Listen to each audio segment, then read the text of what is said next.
इस वीडियो के माध्यम से मैं आपको बालक नरेंद्र की जीवन ऊर्जा का परिचय देना चाहता हूँ। बालक बिले को पहाड़ों पर गलियों में इधर उधर बेसबब घूमने का बहुत शौक था। शिशु अवस्था में उसे बग्घी में बैठकर कोलकाता शहर में घूमना अच्छा लगता था, इसलिए उसने कोचवान से दोस्ती भी कर ली। उसे कोचवान से बातें करना बहुत अच्छा लगता था। कोचवान का तन कर बैठना और लगाम हिला हिलाकर घोड़ों को साधना, मुंह से टिटकारी या पुचकार के स्वर निकालना और रोबदार कलफदार साफा पहनना अच्छा लगता था। इसलिए जब एक दिन बिले के पिताजी ने उनसे पूछा, बेटा तू बड़ा होकर क्या बनेगा? बिले छूटते ही बोला, मैं कोचवान बनूंगा और सारी दुनिया घूमूंगा। बालक बिले में ऊर्जा बहुत थी, हो भी क्यों ना। भगवान शिव की याचित संतान जो ठहरा, उसकी शरारतों में शिव के गणों जैसी निरंकुश ऊर्जा थी। यदि उसे कोई बात समझ ना आए तो जब तक उसका समाधान न हो जाए वह सारी चीजें फेंकने बिखेरने लग जाता था। एक बात और कि हर बात में सोचना, जांचना और फिर संतुष्ट होना उसकी आदत थी। परंतु नन्हे से बिले में भगवान शिव का नाम ऐसा जादू पैदा करता था कि वह ध्यान मग्न और नतमस्तक हो जाता था। एक दिन की बात है, बिले अपने उत्पात से घर भर को सिर पर उठाए हुए था। दोनों बड़ी बहनें उसे संभालने के लिए जूझ रही थी और वह उन्हें छका रहा था। सहसा बहनों से बचने के लिए वह घर के बाहर भागा और नाली में कूद पड़ा। इससे पहले कि बहनें उसे पकड़ पाती, उसने खुद को कीचड़ से लथपथ कर लिया। अब बहनें उसे छुएं कैसे? लाचार होकर वे उसे देख लेने की धमकी देते हुए घर में जाने लगी और बिले हाथ नचा नचा कर कहने लगा, आओ ना, मुझे पकड़ो ना, रुक क्यों गई? ऐसी स्थिति में बिले माँ से भी नहीं संभला, वह भी परेशान हो गई। तब माँ के मन में एक युक्ति आई। जैसे भगवान शिव को जलाभिषेक से प्रसन्न किया जाता है, माँ ने उसके सिर पर ठंडा पानी उड़ेला और 3 बार कहा, शिव शिव शिव। शिव का नाम सुनते ही बालक बिले ऐसे शांत हो गया मानो समाधिस्थ हो गया हो। फिर तो माँ के हाथों में बिले को शांत करने का ब्रह्मास्त्र आ गया। आगे चलकर विवेकानंद भी किसी बुरे प्रसंग से ध्यान हटाने के लिए शिव शिव का उच्चारण किया करते थे और बातचीत का विषय बदल दिया करते थे। बचपन की एक और घटना है कि जब बिले ने बहुत ही उधम मचाया एक दिन, तो माँ के मुंह से निकल पड़ा, देख बिले, अगर तू उधम मचाएगा तो भगवान शिव तुझे कैलाश में नहीं आने देंगे। यह सुनते ही बालक बिले पर अद्भुत प्रभाव पड़ा। वह आज्ञाकारी बालक के समान शांत हो गया। शिव परम योगी थे। उनकी ध्यानस्थ मूर्ति का ही यह संस्कार रहा होगा कि बिले बचपन से ही समाधि लगाने को प्रिय खेल समझा करता था। एक दिन की बात है, बिले अपने साथियों के साथ खेल खेल में ध्यान लगा रहा था। अन्य बच्चों के लिए तो वह सचमुच का खेल ही था, इसलिए वे कनखियों से सब कुछ देख रहे थे इधर उधर। उन्होंने क्या देखा बच्चों ने कि बिले के सामने एक काला सांप फन उठाए आ खड़ा हुआ है और बिले समाधि में लीन है। फिर क्या था, बालक भयभीत हो गए। डर के मारे उन्होंने शोर मचाया और जहां रास्ता मिला उधर भागे। वे भागकर माता भुवनेश्वरी देवी को बुला लाए। माता ने देखा तो दिल धक से रह गया, पर क्या करती वे। उन्होंने मन ही मन भगवान शिव से प्रार्थना की, हे शिव, मेरे बिले की रक्षा करना। देखते ही देखते सांप रेंगते हुए कहीं चला गया।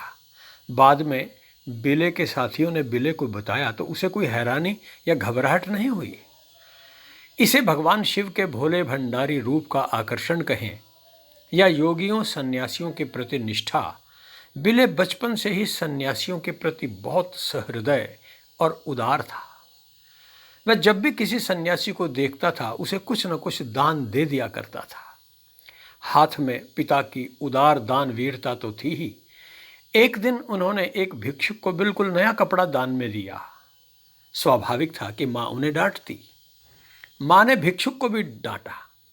बात यहाँ तक तो ठीक थी, परंतु जब आस पड़ोस के लोगों ने भी भिखारियों को नया कपड़ा लेने के लिए डांटा तो बिले बोला, आप उन्हें क्यों डांट रहे हैं?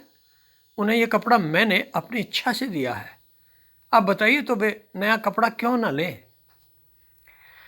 तंग होकर बिले के माता पिता ने बिले को ऊपर की मंजिल के कमरे में बंद कर दिया। परंतु 4 वर्ष का बिले बाज नहीं आया। उसने एक नई धोती वहीं से बाहर जाते साधु को भेंट कर दी।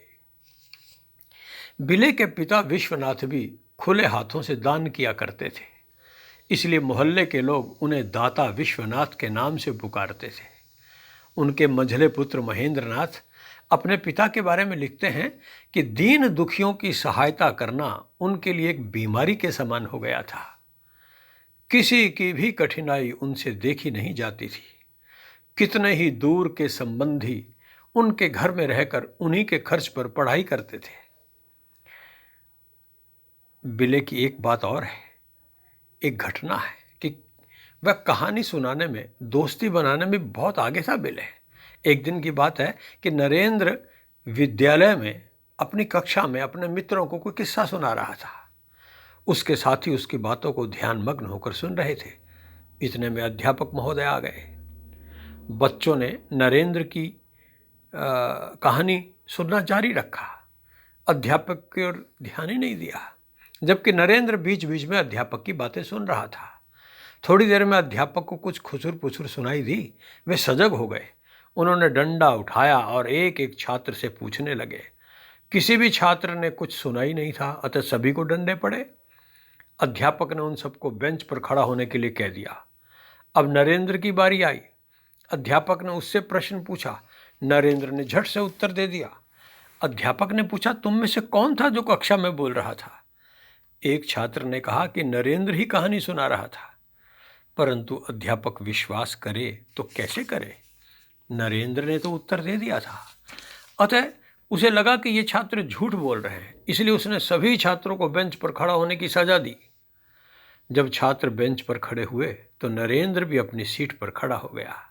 अध्यापक ने कहा, नरेंद्र तुम क्यों खड़े हो? नरेंद्र ने विनयपूर्वक कहा, गुरुजी, ये सब छात्र मेरी ही गलती की सजा भुगत रहे हैं।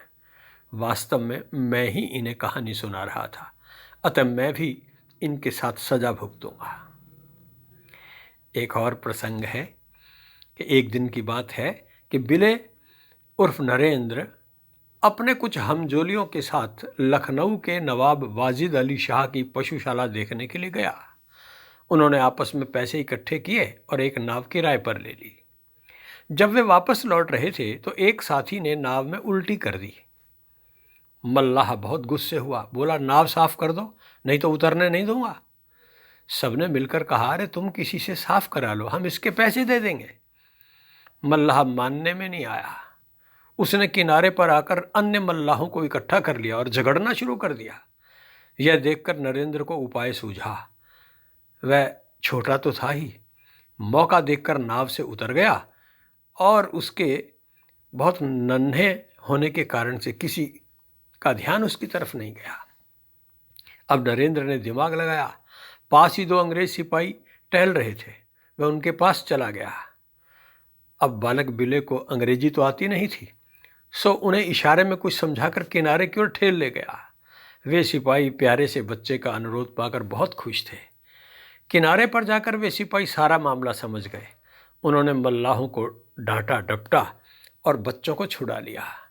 इस प्रकार नरेंद्र बचपन से अपनी बहादुरी और समझदारी का परिचय दिया करता था।